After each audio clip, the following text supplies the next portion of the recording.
અમદાવાદના બાવળાના ઢેઢાડ ગામમાં જળ કર્ફ્યુની સ્થિતિ જોવા મળી રહી છે, કારણ કે છેલ્લા 3 દિવસથી અહીં ઢેઢાડ ગામમાં પાણીનું સામ્રાજ્ય છવાયેલું જોવા મળી રહ્યું છે। વરસાદી પાણી ભરાવાના કારણે ઢેઢાડ ગામની જનતા અત્યારે પરેશાન થઈ ચૂકી છે। શાળાએ જતા બાળકો તો કેડસમા પાણીમાંથી પસાર થવા મજબૂર બન્યા છે। તેની સાથોસાથ ગામના મુખ્ય માર્ગો અને નીચાણવાળા વિસ્તારોના મકાનો પણ અત્યારે પાણીમાં ગરકાવ જોવા મળી રહ્યા છે।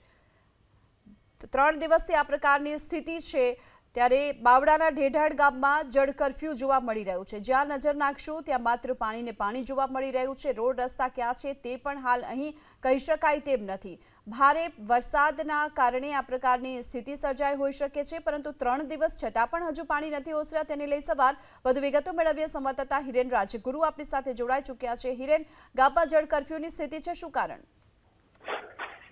બાવળા તાલુકાનું આ બીજું એવું ગામ સામે આવ્યું છે કે જેમાં પાણીના નિકાલની વ્યવસ્થા નથી અને તેના કારણે ગ્રામજનો પરેશાન થઈ રહ્યા છે।